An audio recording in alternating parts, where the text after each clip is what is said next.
روزہ کے لیے حیض روکنے والی دوا کھانا، کیا روزے کے لیے حیض روکنے کی دوا کھا سکتے ہیں؟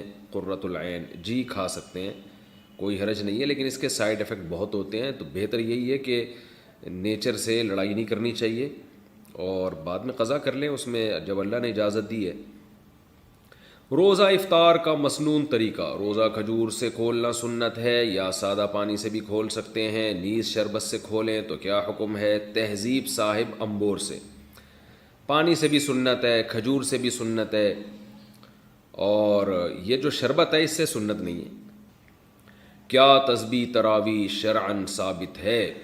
تراویح تسبیح جو ہر 4 رکعت کے بعد پڑھی جاتی ہے، کیا یہ ثابت ہے؟ اور اس کا پڑھنا کیسا ہے؟ رضوان تلا گنگ سے، یہ جو 4 رکعت تراویح کے بعد پڑھتے ہیں نا، سبحان ذی الملکوت والجبروت، اس طرح کی کوئی لمبی چوڑی دعا ہے، یہ کہیں بھی ثابت نہیں ہے، لوگ اس کو چونکہ سنت سمجھنے لگے ہیں تو اس لیے اس کو چھوڑ دینا چاہیے۔ تراویح پڑھا کر معاوضہ لینا، حافظ کا تراویح کا معاوضہ لینا کیسا ہے؟ عرفان صاحب، عرفان پٹیل، جگہ نہیں بتائی کہاں سے۔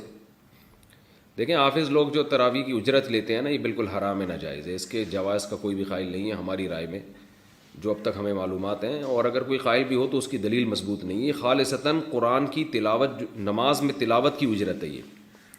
ہاں اگر کوئی ہدیہ کسی کو دے دے تو ہدیہ پر تو کوئی پابندی نہیں ہے، لیکن وہ ہدیہ بھی اجرت کی شکل میں نہیں ہونا چاہیے۔ قرآن دیکھ کر تراویح پڑھانا، اگر کسی حافظ کا حفظ کمزور ہو گیا ہو، وہ تراویح پڑھاتے ہوئے کسی پارے کو دیکھ کر تراویح پڑھا سکتا ہے جو پارہ زیادہ کچا ہو۔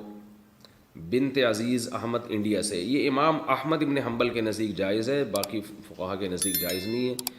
اس کے دلائل کیا ہیں پھر میں کسی اور وقت میں اس کی تفصیل بتاؤں گا۔ ایسے حافظ کے پیچھے آپ قرآن نہ پڑھیں جو دیکھ کے قرآن پڑھ رہا ہو۔ رمضان میں تہجد کا کیا حکم ہے؟ رمضان میں تہجد کا کیا حکم ہے؟ جبکہ وطر امام کے ساتھ ادا کر لیتے ہیں تو کیا وطر کے بعد بھی تہجد پڑھ سکتے ہیں؟ کیونکہ سنا ہے کہ وطر کو آخری نماز بنانا چاہیے۔ شعیب صاحب کشمیر سے، بالکل صحیح سنا آپ نے، حدیث میں آتا ہے اجعلوا آخر صلاتکم وطرا، آخری نماز وطر کو بناؤ، لیکن آپ صلی اللہ علیہ وسلم کا یہ حکم واجبی نہیں ہے، استحبابی ہے، کیونکہ آپ سے خود ثابت ہے وطر کے بعد نماز پڑھنا، تو اس لیے بہتر تو یہی ہے کہ وطر بالکل آخر میں پڑھیں تہجد کے بعد۔ لیکن رمضان میں چونکہ وطر جماعت سے پڑھے جاتے ہیں تو جماعت کی فضیلت حاصل کرنے کے لیے آپ وطر پہلے پڑھ لیں اور پھر تہجد میں آنکھ کھلے تو تہجد بھی پڑھیں، اس لیے تہجد نہ چھوڑیں کہ میں وطر پہلے پڑھ چکا ہوں، تو تہجد الگ سے پڑھ لیں پھر بعد میں۔